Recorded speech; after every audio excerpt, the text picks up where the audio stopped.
You're listening to Women's Media Center Live with Robin Morgan.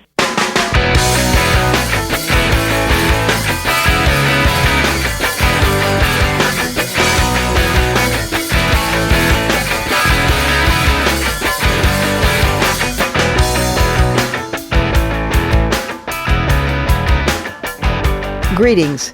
It's Women's Media Center Live, and I'm Robin Morgan. We are delighted to welcome you to our home on the web, WMClive.com, where you can find links to all our online channels, including Ustream and podcast.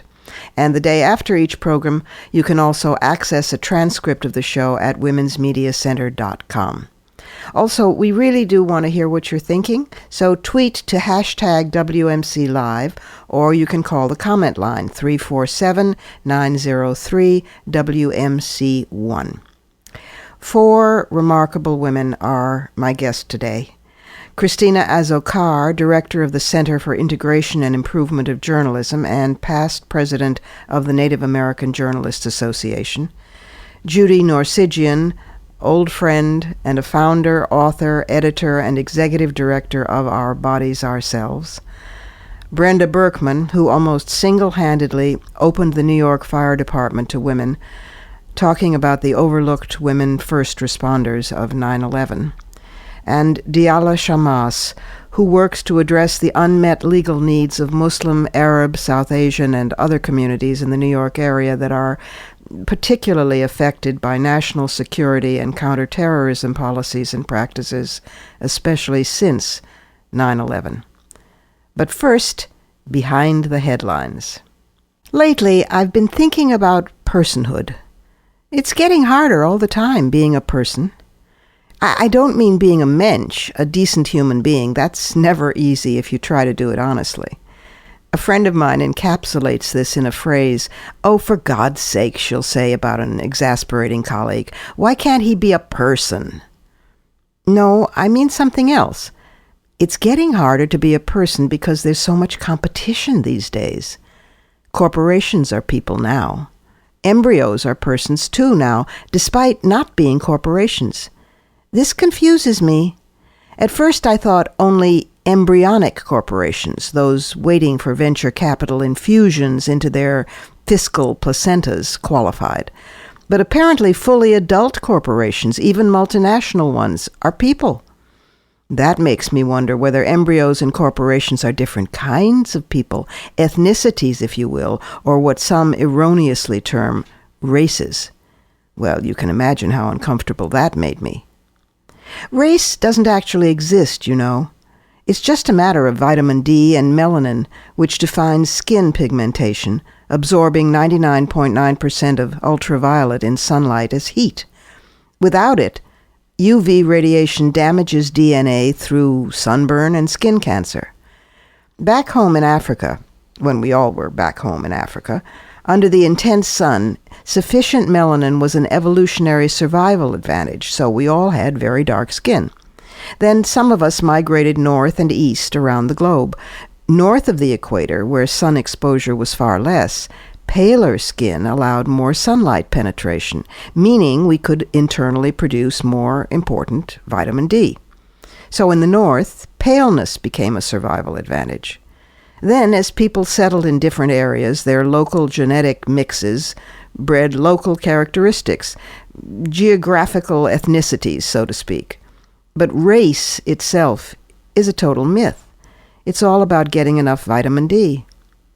If the fascinating work of genetic anthropologist Spencer Wells were taught in every third grade class, we just might eradicate racism in one generation. Anyway, there I was, feeling my own personhood scrunched because of embryos and corporations, not to speak of guardianship laws in, say, Saudi Arabia that make women permanent minors who can't sign legal documents, be employed, attend school, travel, or see a doctor without the permission of a male relative, even if that relative is the woman's 7-year-old son. Well, that's the sort of thing that can get you very gloomy. So I allow myself 15 minutes of despair on alternating Wednesdays and Fridays. After all, what's sauce for Saudi Arabia has been sauce right here in the U.S. Women never even made it into the Constitution. But, to Talk about persons. Enslaved black men did, well, sort of, as other, as 3/5 of a person. It was an infamous deal reached during the 1787 Philadelphia Convention. Populations would be counted for distribution of taxes and for apportioning members of the House of Representatives. Now the South wanted to count 100% of their slaves in actual numbers so that slaveholders would benefit by increased representation in the House and the Electoral College. The slaves themselves, of course, couldn't vote. Anti-slavery delegates wanted to count only the free inhabitants of each state to protest slavery. The final compromise was to count, quote, all other persons, unquote, as 3/5 of their actual numbers. It was the only way the North could get Southern states to agree to the Constitution. But it meant that the more slaves the South imported, the more seats it gained in Congress, where it aimed to build clout to thwart any constitutional amendments that might threaten the biblically ordained institution of slavery. The 3/5 compromise in Article 1, Section 2, Paragraph 3 of the Constitution reads, representatives and direct taxes shall be apportioned among the several states which may be included within this Union, according to their respective numbers, which shall be determined by adding to the whole number of free persons, including those bound to service for a term of years, and excluding Indians not taxed, 3/5 of all other persons. So indentured servants made it to personhood, but obviously not Indians. Though doesn't it sound as if this was because Indians didn't pay taxes? Well, if paying taxes makes you a person, then a whole lot of millionaires, even a presidential candidate, are what? Gerbils? By the way, nothing I read on this specified if an enslaved woman was counted as being 3/5 of a person or not. Certainly the South's aim was to nudge the numbers as high as possible.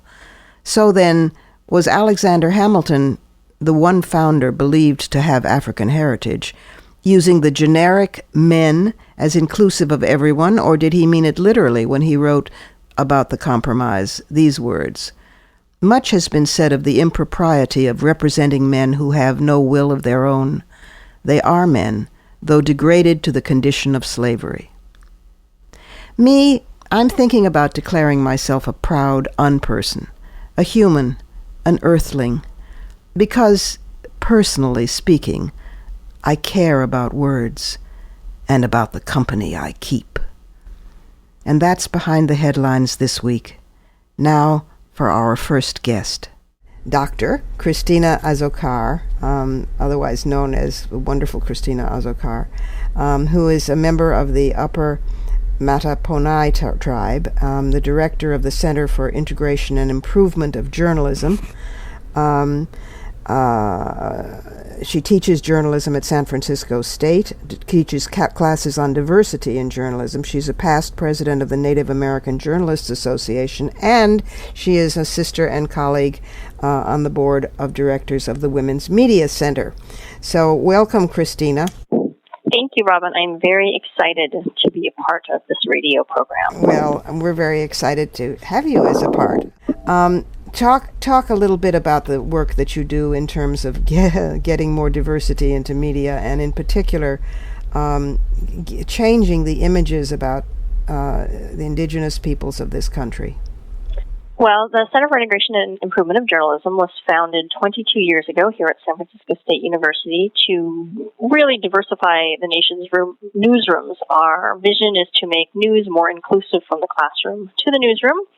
And we do that through recruitment, retention, revitalization, and research. And there was a couple of reasons why I was chosen to take on the position 10 years ago.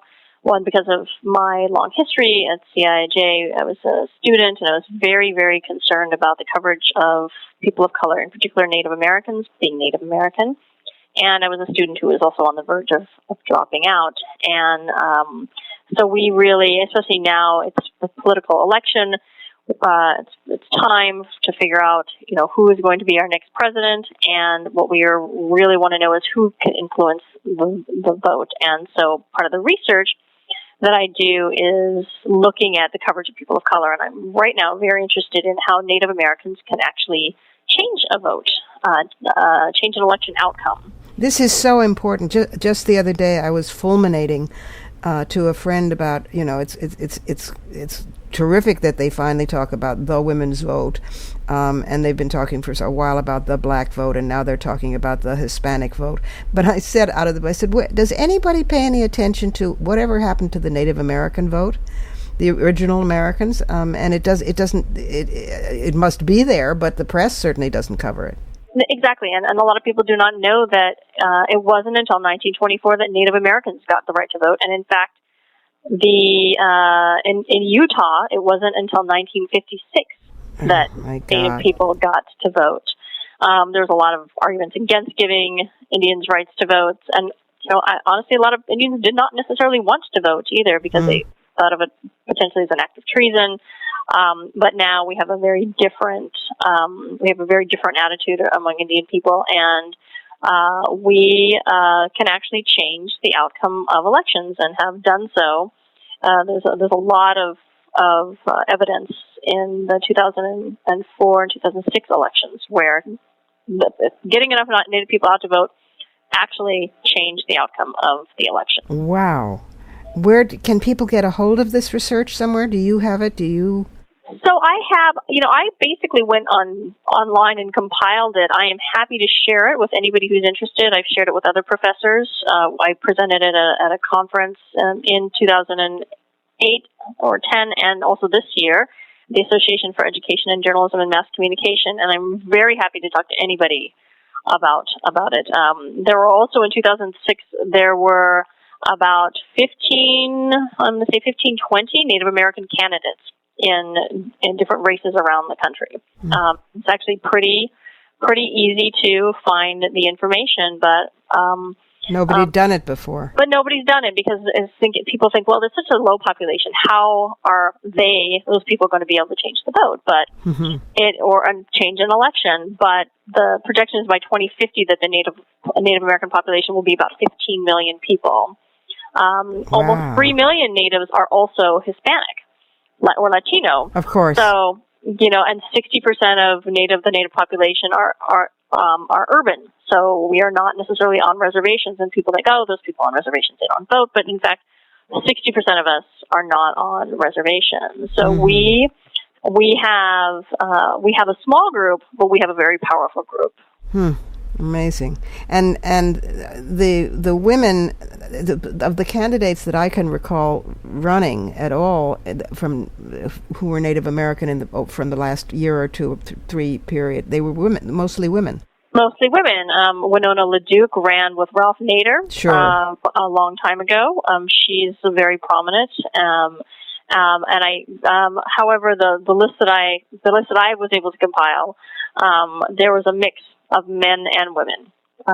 Well, that's fair. That's inevitable. But it's interesting that women broke the barrier.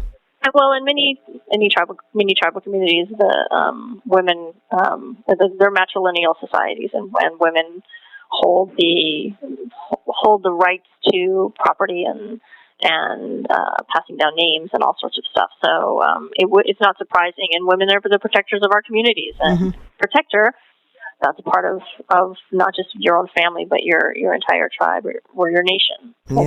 Yeah. And you were saying to me the other day that you were actually learning about running for candidacies yourself. Right. So I now have a child in school, and so I became very interested in the situation in San Francisco and how you go about being assigned to a school, because it's a lottery system.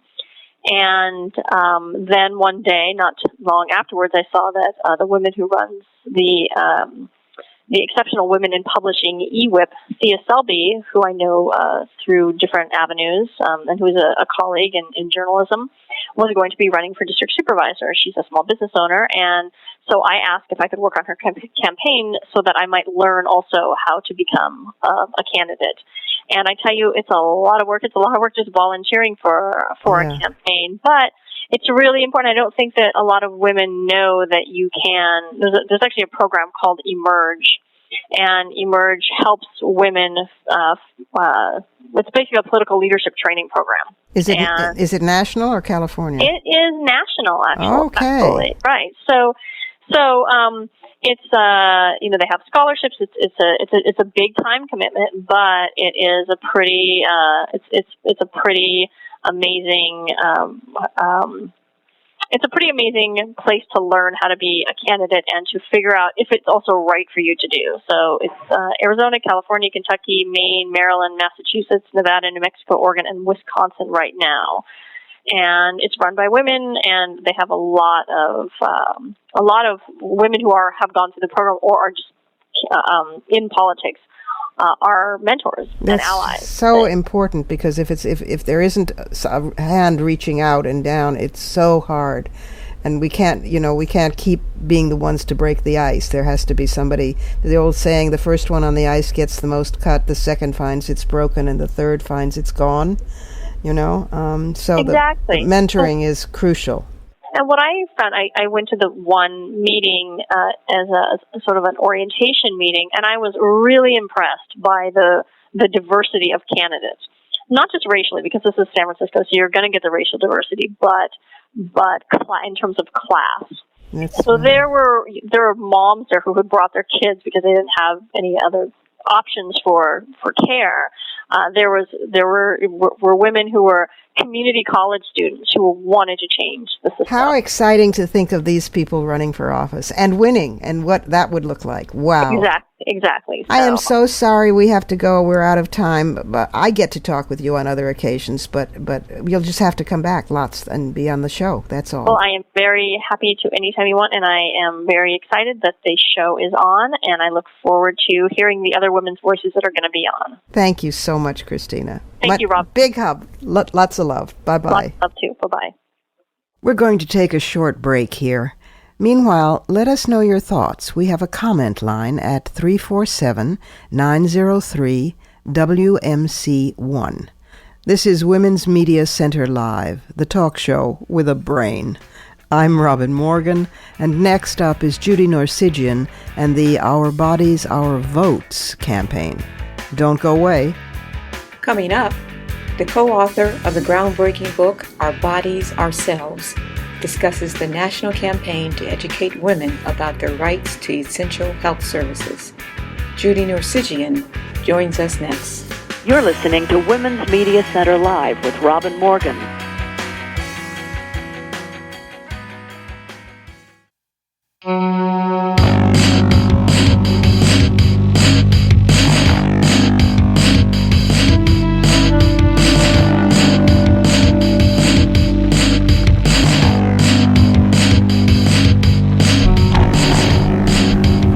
Judy Norsigian is an old comrade in the trenches.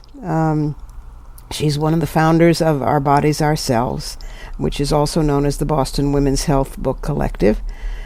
She's served as executive director of OBOS since 2001. She's its primary spokeswoman. She has been an author and editor for each of the 9 editions of Our Bodies, Ourselves, which is just the landmark book in the world on women's health and sexuality. A new and revised edition came out with Simon & Schuster just last year in 2011, 40 years after the initial publication, and has received as much or more critical acclaim than the first one did. I think it has sold more, you'll correct me, Judy, I think it has sold more or is second only bestseller in the world to the Bible.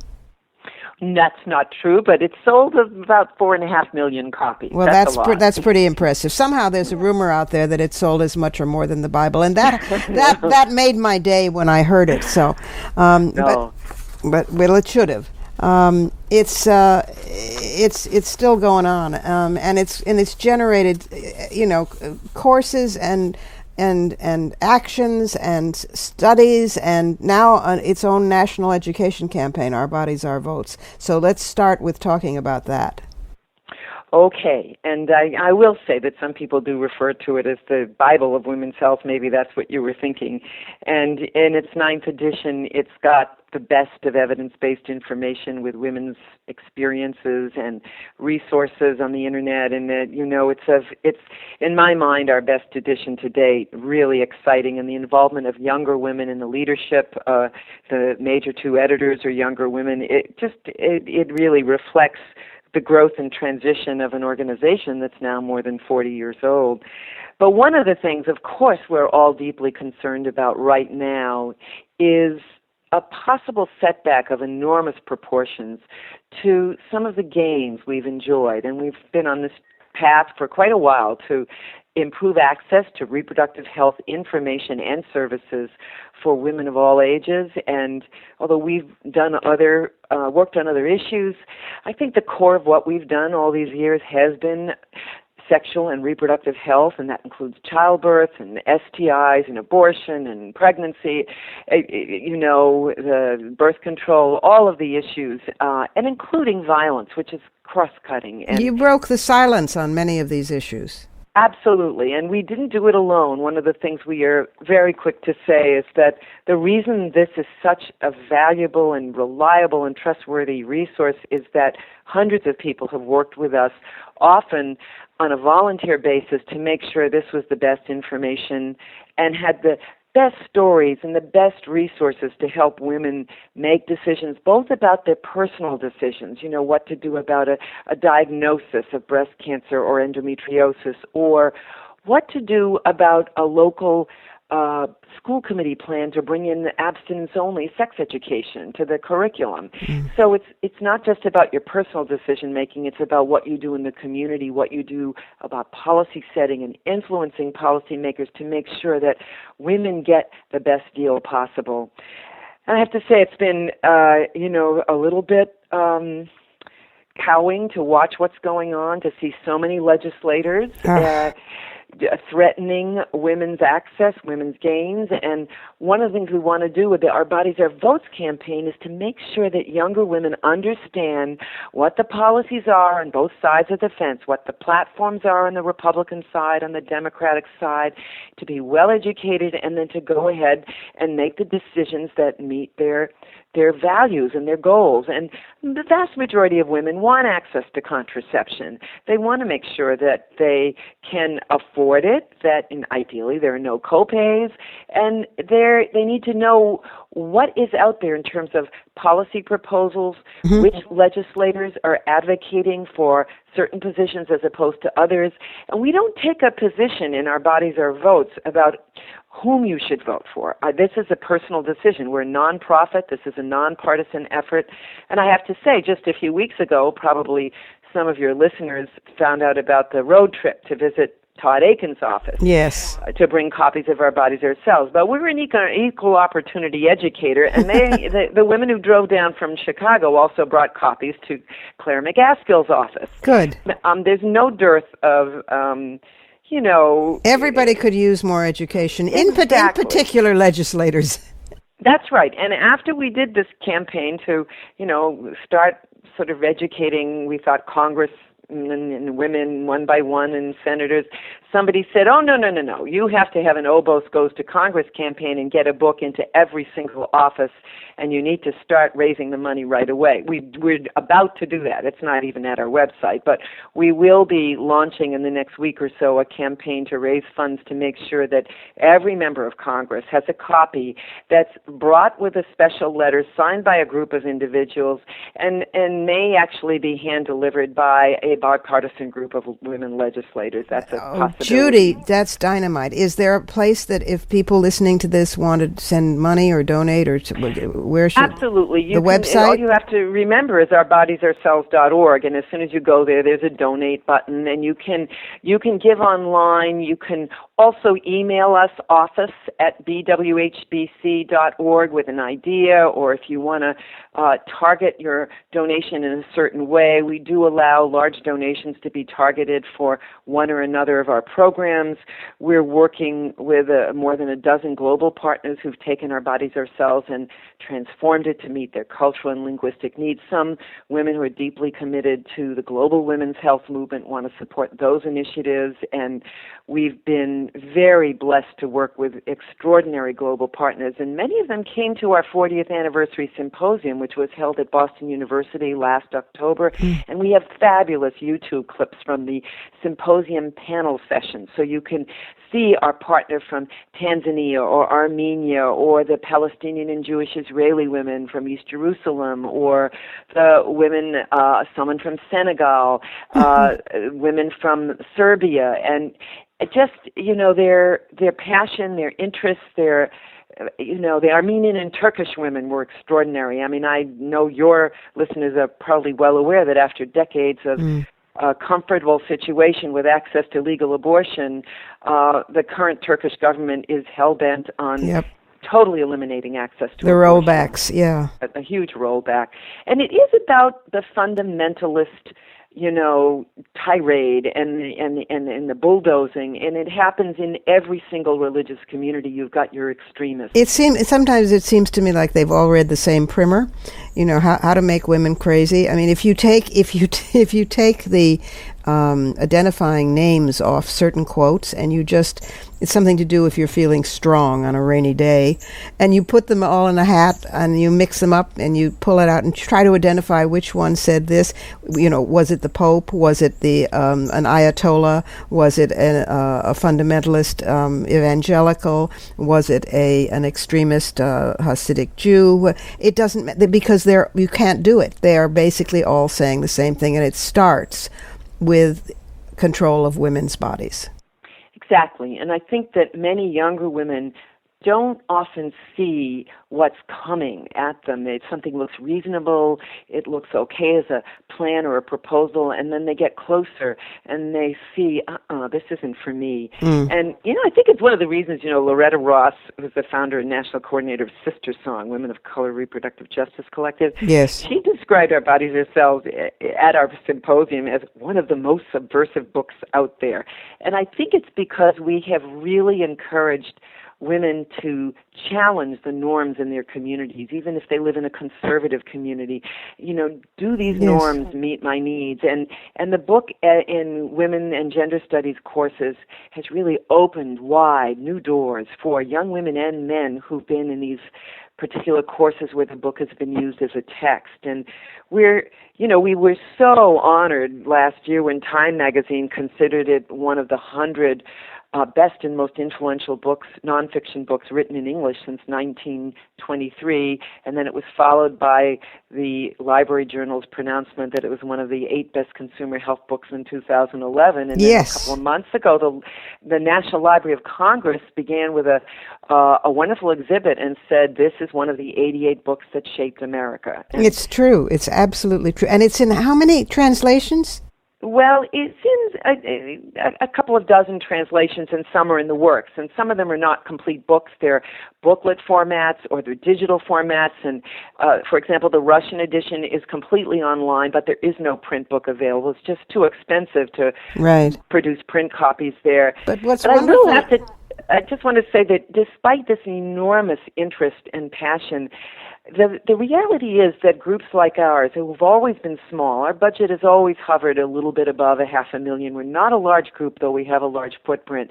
And we are facing in the coming months one of our most serious financial crises ever. So despite all of the work that's going on, and much of it possible because of volunteer contributions, we are at this moment desperately in need of contributions and support, and we don't want to join about 8 or 9 sister organizations who folded in the last few months. One of them so dear to my heart, I'm on their national advisory board, is Teen Voices magazine, and we are now trying to find a partner that would take over at least Teen Voices online, even though a print magazine probably wouldn't be possible. Judy, we've only got a minute left. I'm glad that you mentioned that, because I know if people that our listeners can't imagine a world without Our Bodies Ourselves in it somehow, and not just as the book that was, but as the book that is and will be, plus all the activist things that Boston Women's Health Collective and you do to spin off it and make it come to life. So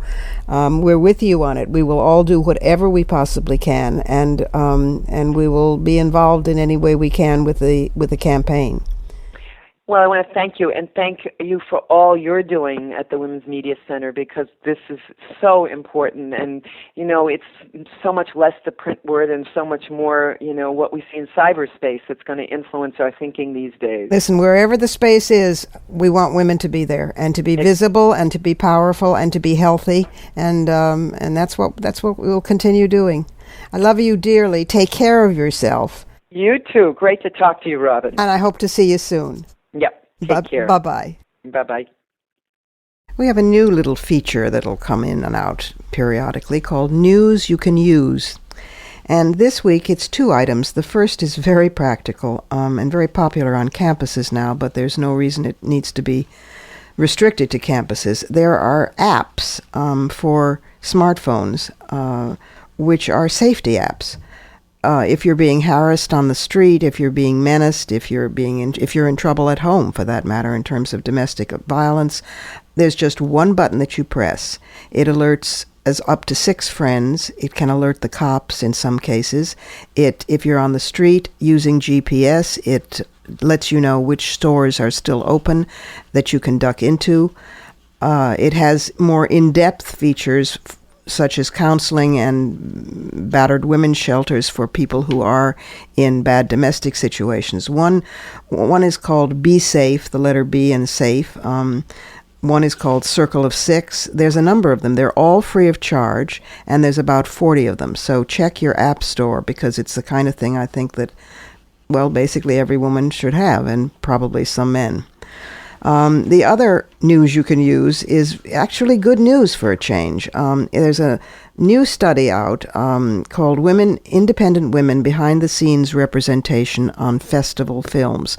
About 4 years ago, Martha Lauzon conducted a study. She works with the Center for the Study of Women in Television and Film, and she did a study of women working on independently produced documentaries and narrative features that screened at high-profile film festivals around the country.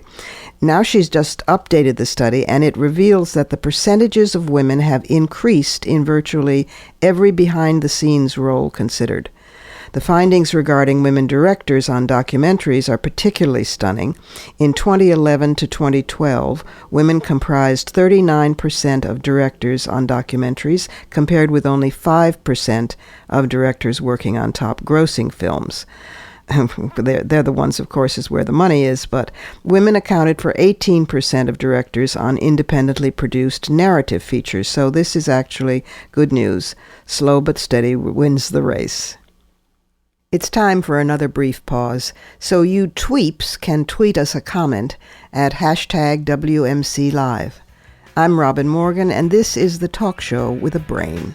Women's Media Center Live from our home on the web, WMClive.com. We'll be back with Brenda Berkman on the heroic women firefighters of 9/11 and with verbal karate. Just you wait. Stay tuned as we honor the women firefighters of 9/11.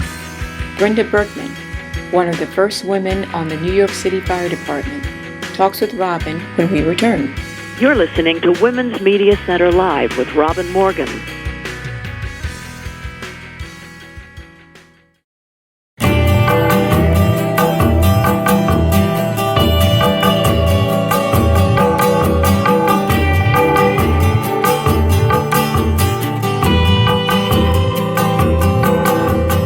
And now it's time for verbal karate. The first stance is questions for the media. In fact, questions for the media kick. Whatever happened to the follow-up question? With all due respect, Senator or whomever, sir or madam, you didn't answer the question. It's getting rarer all the time. Whatever happened to dogged journalistic persistence that doesn't settle for spin?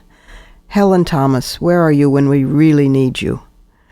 Then there's the surprise, words really do matter, chop. Watch for these 5, especially during campaign season.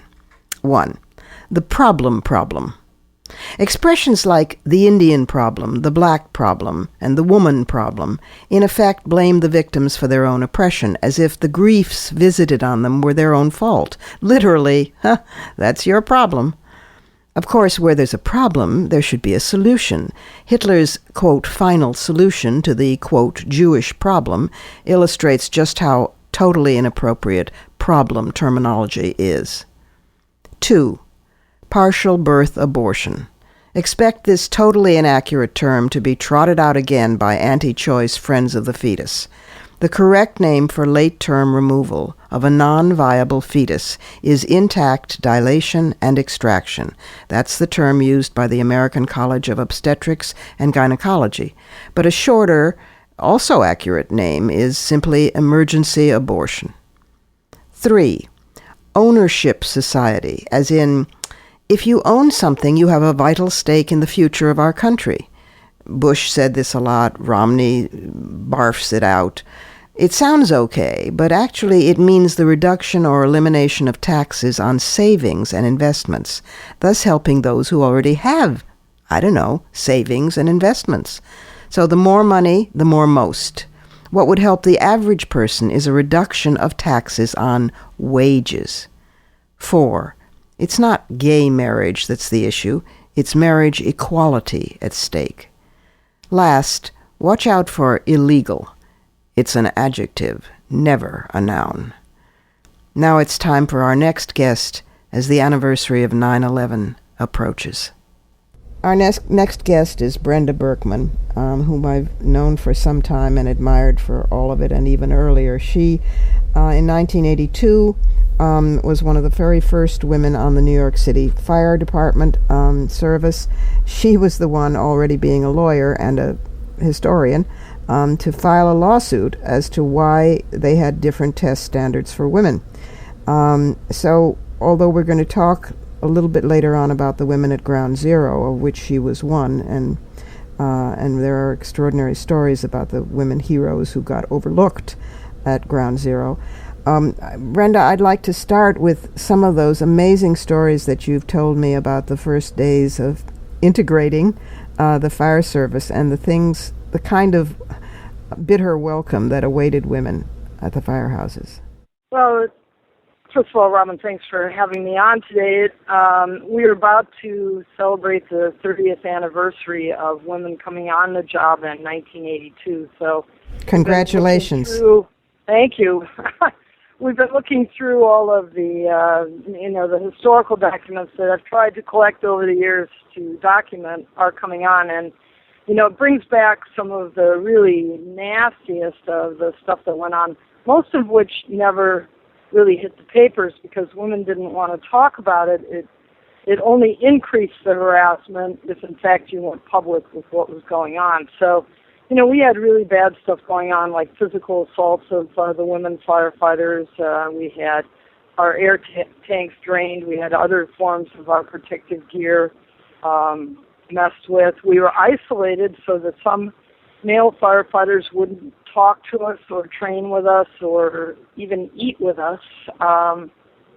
It was very, very difficult in those days because the women were assigned pretty much one woman per battalion. There were only around 40 of us out in the field and among almost 11,000 firefighters. So we were very much out there just trying to make it on our own. There was no blueprint for any of this. They didn't have maternity policies or parental leave or any kind of gear that fit us. There's plenty of stories about women who were trying to climb ladders in boots that were way too big for them that were falling off as they were climbing the ladder.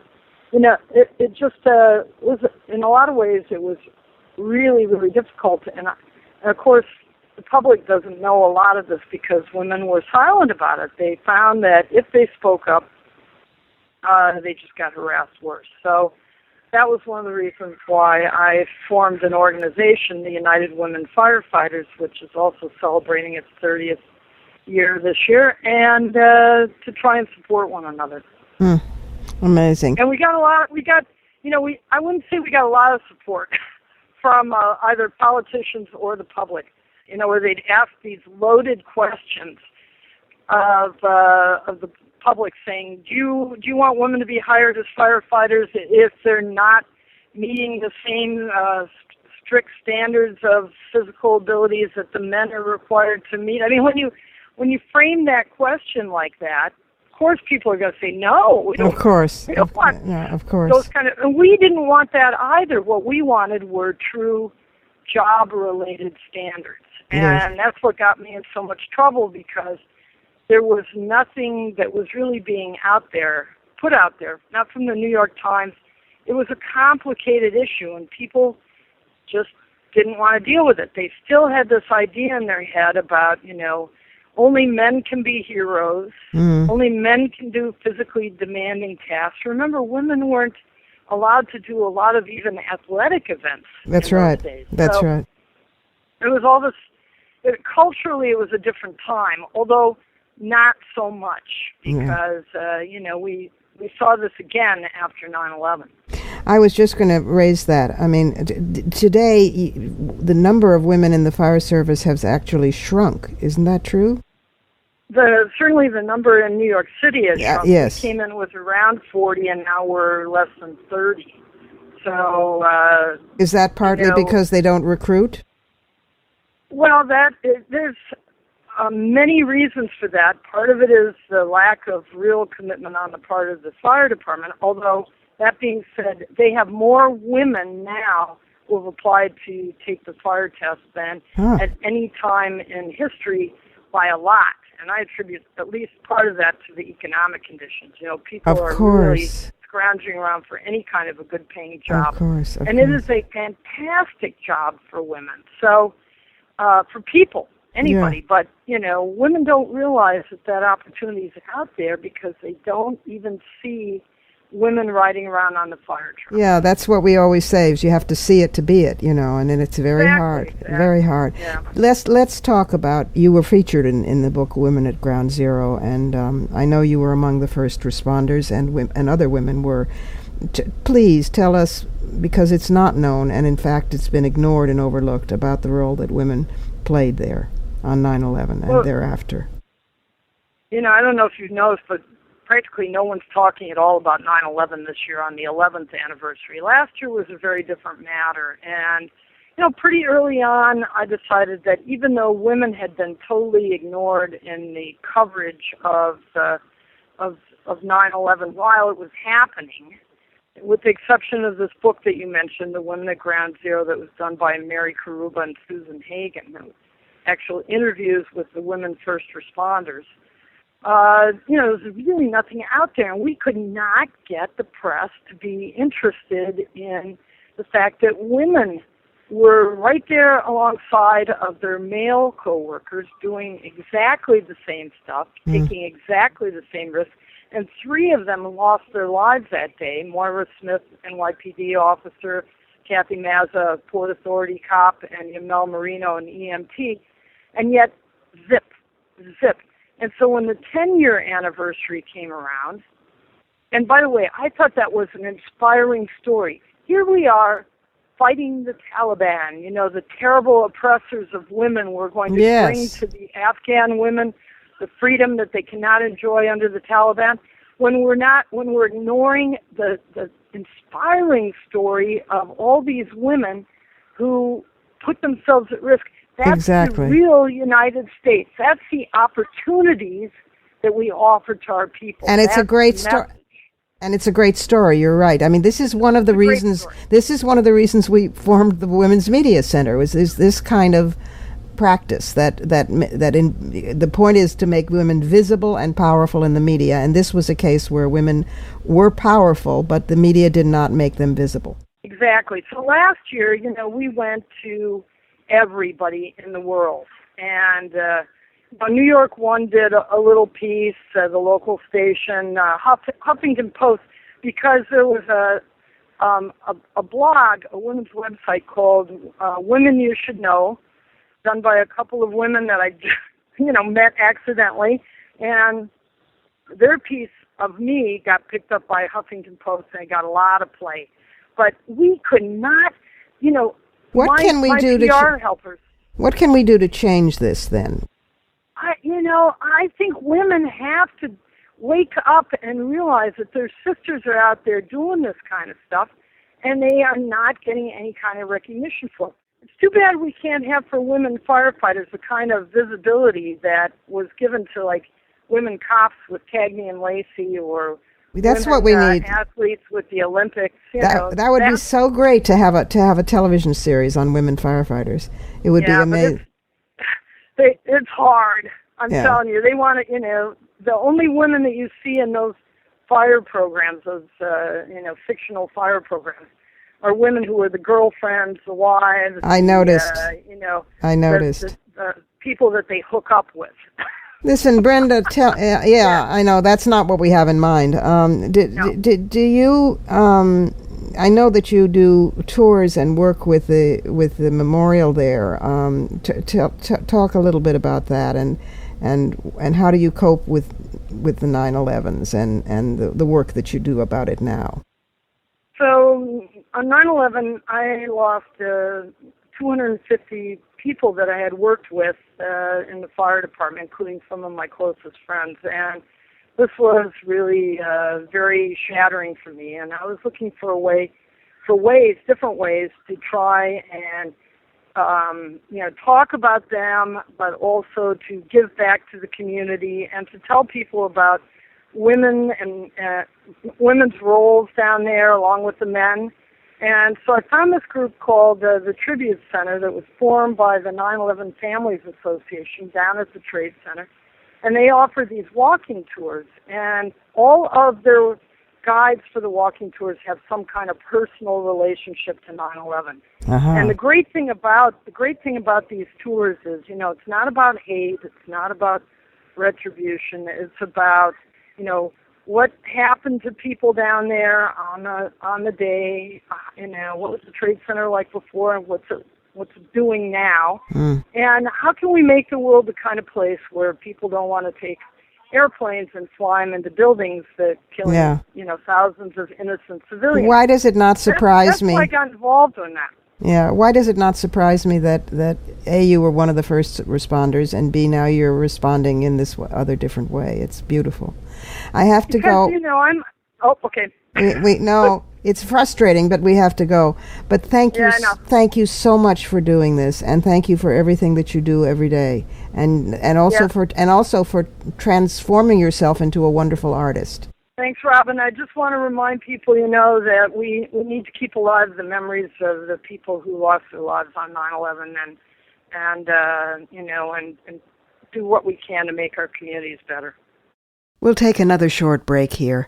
I'm Robin Morgan, and this is Women's Media Center Live, the talk show with a brain, via its home on the web, WMClive.com. Coming up is Dialla Shamas on the impact of 9/11 on American Muslims, then and still. We'll be right back. After the September 11th attack, Muslim Americans were targets of harassment and of hate crimes. Is the situation better today? Dialla Shamas, a Palestinian lawyer, gives us her perspective. You're listening to Women's Media Center Live with Robin Morgan.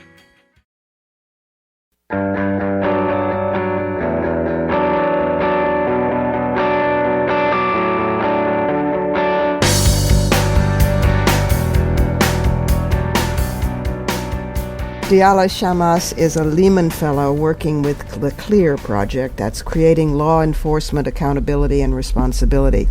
And CLEAR aims to address the unmet legal needs of Muslim, Arab, South Asian, and other communities in the New York City area that are particularly affected by national security and counterterrorism policies and practices. She's a Yale Law graduate, and before that she worked with B'Tselem, a human rights organization in Jerusalem. She's done human rights investigations in Rwanda. You are a globe-trotting, bring human rights, a good feminist person wherever you go. But we're very glad to have you on Women's Media Center Live. Thanks for having me on the show. Dialla, tell me, since we know that since 9/11 there have been many hate crimes and harassment crimes against Muslims and South Asians and Sikhs. First, is it any better at all today, 11 years later? And second, it seems to me that women in these communities seem to be spearheading outreach and understand us efforts. Am I wrong? Talk to us about that. So I really don't think you're wrong. Unfortunately, there have been, since 9/11, as you mentioned, a rise in hate crimes against Muslims and those who are perceived to be Muslims.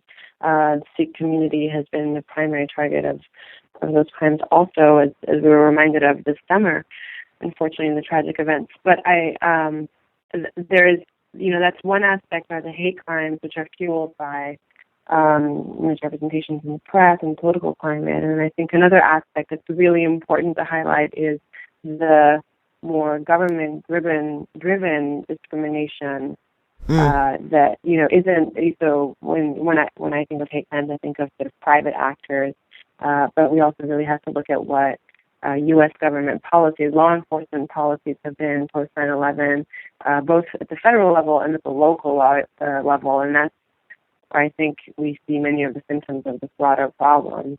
Well, and it hasn't been getting better since over the course of the past 10 years. If anything, we're seeing a lot of this cement itself, and that's a lot of the work that we try to do. The project where I work. That's what I was just going to ask about.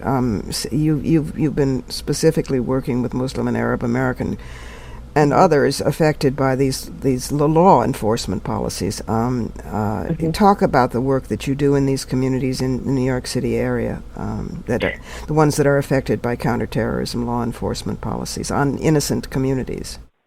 Sure. So I work out of a project called CLEAR, Creating Law Enforcement Accountability and Responsibility. And we basically were started a couple of years ago by my colleague, and the goal was to really meet what we saw was a demand or a need for free legal representation to communities who are being subjected to these practices. So what we see a lot in New York City and also it's mirrored nationally are Muslim communities being targeted for by either by the FBI or by the NYPD for questioning, profiling, folks being recruited very aggressively to work as informants, other kind of very heavy policing practices. One of the very widespread things that we're seeing, and I think the bulk of our cases are, for example, folks who get knocked on their doors or visit at their workplace, or at their home in the middle of the night by the FBI on these general fishing expeditions, wanting to ask them questions about their political beliefs, their religious practices, and they don't know, or not everybody knows that you don't need to have those conversations unrepresented. You don't need to have those conversations with the FBI, and it's also not safe to have them without an attorney present. So what we do is we just sort of provide that legal service, and we insert ourselves between individuals who are being contacted and the agents. So that's one aspect of the work. And then another major chunk of what we're doing is actually awareness, legal awareness raising or know your rights education. We're a community lawyering project, so we work with local mosques, community organizations, centers, Muslim students associations, anyone who will listen basically, and we do these workshops where essentially the very basic message is, here are these free legal resources, please use them. It will be much safer for you, and somebody also needs to and that's important knowledge for those communities to have anyway. Exactly. I mean, it's not something that's specific to the Muslim community. This is something that I think any American knows. Right. And I mean, I think unfortunately what law enforcement often takes advantage of is that many of these folks originally come from or as first generation, second generation immigrants to countries where you never say no. Yes. To sure. A police officer, right? The consequences are really high. So the very basic idea is, Martha Stewart wouldn't have gone into any interview with the FBI without having her lawyer present. And why should you? You're Muslim doesn't mean you shouldn't do anything differently. What's very moving about this work to me is that it's like, how shall I put this? It's like the best of what one would hope was America combating going up and confronting the worst. I mean, in other words, you're equipping them with the Bill of Rights. You're equipping them with the Constitution. This too is American, but it's going up against what America has become or is becoming, or it's really the best confronting the worst, and you're giving them the tools with which to do that. And I find that very touching. Yeah, I mean, I think also and practical. It is. I mean, I hope it's practical. I think the idea is that we are really not doing something that's very controversial, and unfortunately, it's many of our clients have been told specifically. I mean, this is a point of pressure that is being used against these communities, that are being told specifically, oh, you don't want to speak to us, that means you must be hiding something, or just making it sound like it is un-American somehow, when in fact it is the most American thing to do. Exactly. It is the American thing to do. Listen, we've only got about a minute left, but can you, being a Palestinian and a feminist, I don't know when you last were in Palestine, but can you talk for just a minute about how the various Arab uprisings have impacted on Palestinian women in particular? So, I mean, I think that I'm now sitting in New York working on these issues here, and I guess I do see a lot of continuity from my, what I know and speaking to folks at home. I think it's been an inspiration to see what's been happening in the other countries in the course of the Arab Spring. It's also been nerve-wracking and depressing in many ways, but I do think that people are drawing those connections more, and I think folks are learning from each other's experiences. And I know that the Palestinian model of nonviolent resistance has been looked to as a model by many of the movements, and in turn, we're now also getting a lot of, reverse feedback from many of our sister activists in other countries, trading notes. So at that very practical level, that's happening. That's wonderful. That's very exciting. Oh, shukran Atir. Thank you for doing this. And thank you for all the work that you do all the time. You give the rest of us hope. All right, take care. You too. Have a good one. Bye-bye. The hour is almost up, so it's time for Fighting Words. As retired firefighter Brenda Berkman said earlier, everyone fussed over 9/11 on the 10th anniversary, but a year later no one seems to care that much. And the women first responders, 3 of whom died there, still get ignored. It's why the mission of the Women's Media Center is making women visible and powerful in the media. It's why the personal letters from Ground Zero I wrote after 9/11 and emailed just to concerned friends, I thought, went viral globally on the internet. The response continued to grow, so I published the letters as an afterword to a new edition of my book, The Demon Lover. 11 years have passed. My country elected its first black president. I've lost some friends to age, illness, simple drift, and made some new ones. Published 4 more books, finished a 5th. Watched my son navigate his life into manhood, a new, different, more fully human manhood than any I've ever personally experienced knowing. I've survived major surgery, protested the war in Iraq, anguished over the war in Afghanistan, stayed afloat in the fast-moving currents of feminism, co-founded the Women's Media Center, grown older, grown considerably happier. I hide from anniversary ceremonies for 9/11. I understand that they offer solace, especially to those who lost people that day, and for that I'm really grateful. But religiosity and patriotism are not my cups of Darjeeling. My national PQ, patriotism quotient, is pretty low, though regarding New York City, it is right up there. How dare anyone mess with my city? Anyway, I hide. This year feels different. 10+1, like the fairy tale importance of a year and a day. Maybe it's time to revisit those days with these fragments from letter number 2. Near the site, one enters a dense haze of dust, concrete powder, and plumes of smoke from fires still raging deep beneath the rubble. Thick white ash, shards of broken glass, pebbles, chunks of concrete cover street after street of parked cars for blocks around. Handprints on car windows and doors, handprints sliding downward, have been left like frantic graffiti. You can look into closed shops, through broken windows, and peer into another dimension. A wall clock stopped at 9:10. Restaurant tables meticulously set, but now covered with 2 inches of ash.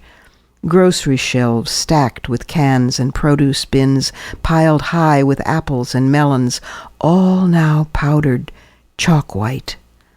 A moonscape of plenty in a world where children starve. People walk unsteadily along these streets, wearing nose masks against the stench of burning wire and plastic, erupted sewage, the smell of decomposing flesh. TV coverage shows the chain-link fences aflutter with yellow ribbons, the makeshift shrines of candles, flowers, notes of mourning for the rescue workers. What TV doesn't show you are scores of tiny, charred corpses now swept into the gutters. Sparrows, finches.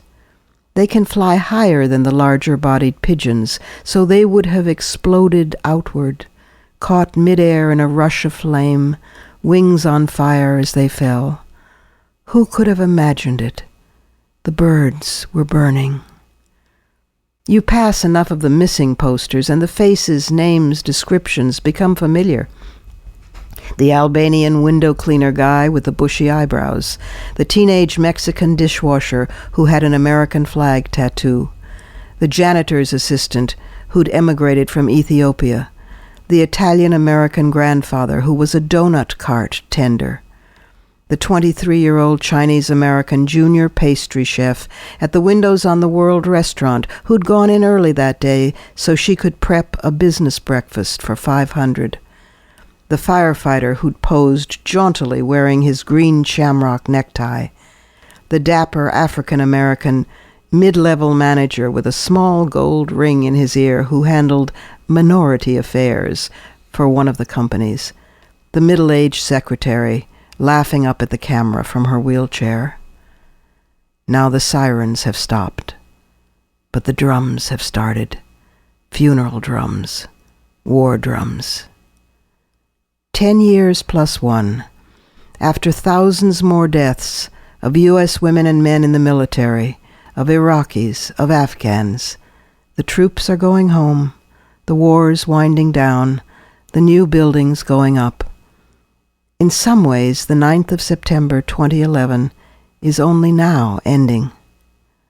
For me, it comes down to a question, maybe the only question there is, one reflected in the title of a song by a new friend, the singer-songwriter Janata. Do we learn? That's it for today. Remember to let us know what you feel and think. The comment line is 347-903-WMC1, and on Twitter, it's hashtag WMC Live. Our home on the web is WMClive.com, where you can find links to all our online channels, including Ustream and podcast. And the day after each program, you can access a transcript of the show at womensmediacenter.com. Portions of this program were taped earlier. Here's the family for Women's Media Center Live. WMC President and for this program, Executive Producer Julie Burton, Senior Producer Crystal Williams-Chancellor, Producer and Technical Director Michelle Kinsey-Bruns, and Production Assistant Nora Eakin. I'm Robin Morgan, wishing every parent out there a joyous back-to-school week and sending every student my deepest sympathy. And if you thirst for information presented as if women mattered, as if everyone actually mattered, we know we'll see you next week, next Sunday, here at Women's Media Center Live. Women's Media Center Live is brought to you by Regina Kulik-Scully, our superwoman for women in media.